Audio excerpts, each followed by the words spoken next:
Presidente, resultados, la economía. Y usted empezó hablando, me pareció interesante, Luis Eduardo, esa frase. Él dice, una cosa es lo que uno quiere y otra la que toca por el tema, la realidad. La restricción presupuestal. Ahí entra en esa ecuación el tema de la reforma tributaria, que ha recibido toda clase de críticas y genera una cantidad de preguntas. Ustedes, con su ministro de Hacienda, pues han explicado que necesitan la plata, pero hay mucha incertidumbre, presidente, en el sector privado. Dices, mire, si se pretende mover la economía, ¿cómo se espantan los que están creando empleo y haciendo mover la economía? Hay una esa tesis muy difícil sobre el tema. Esa tesis es una ideología. ¿Quiénes producen el empleo en Colombia? La mitad del empleo se produce por la misma gente.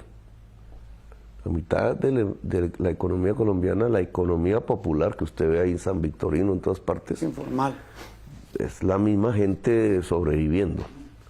La otra mitad de la economía, un poco que llaman formal, está la inmensa mayoría compuesta de pequeños y medianos empresarios, sobre los cuales realmente nosotros no queremos poner los impuestos. Pequeños y medianos empresarios explican el 80% del empleo asalariado del país.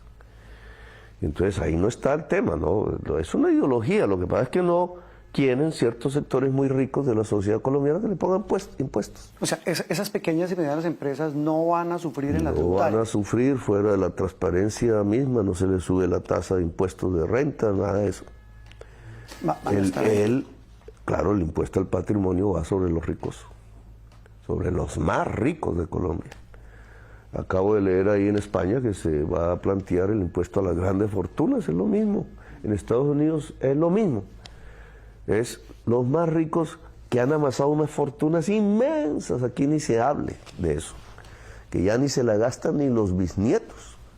Si quisieran gastarse una fortuna diaria, ni los bisnietos se las gastan. Entonces, ¿por qué no un impuesto ahí para arreglar problemas de la gente que es más débil, más pobre?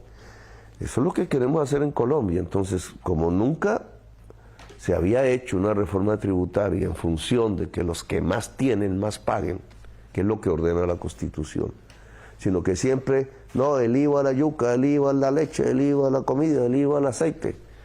Es decir, que los que comen, que somos todos, paguen, entre esos más duramente el que menos plata tiene.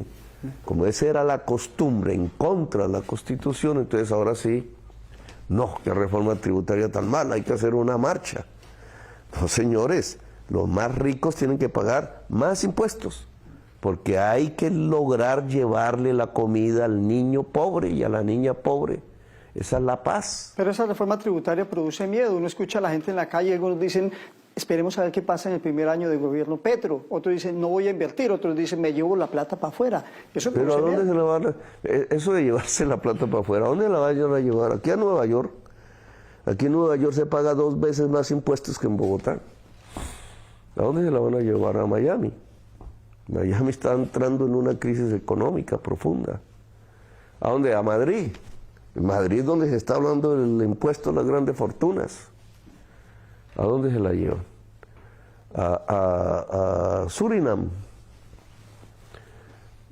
Tenga usted la certeza de que precisamente porque estamos viviendo una crisis económica mundial, con hambre mundial, con una inflación mundial tenaz, son 2.800 millones de personas con hambre hoy en el mundo.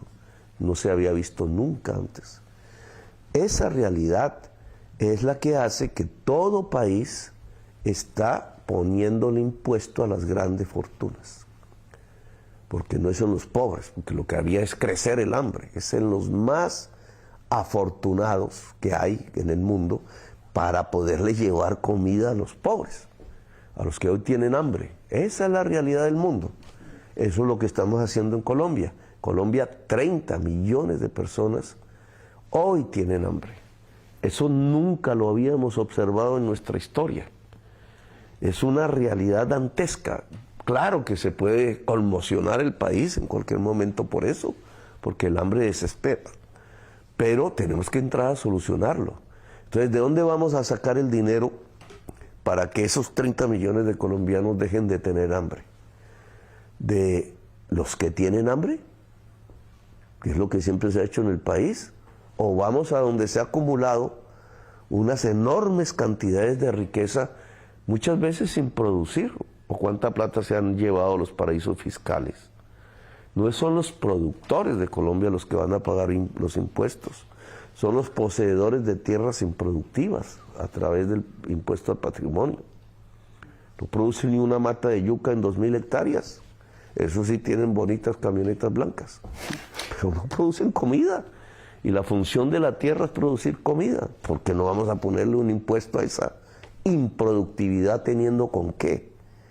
O como se ha defendido en la reforma tributaria, al petróleo y al carbón. Si es que el petróleo y el carbón son propiedad de la nación, no son propiedad privada, son de nosotros, de todo el pueblo. ¿Por qué si el precio internacional se eleva, que toca elevar la gasolina por eso? Entonces, ¿por qué no podemos colocarle un impuesto? Porque es muy alto el precio para que podamos llevarle comida a la gente con hambre. Si es una propiedad pública. O en el caso de los privilegios y beneficios tributarios. Entonces, acostumbrados a que la secretaria paga los impuestos y se los retienen en la fuente, pero a él le dan gabelas tributarias para que no pague impuestos, porque un senador amigo le hizo aprobar en la ley un hueco tributario. Entonces el trabajador sí paga, pero el dueño del capital no paga impuestos. ¿Por qué?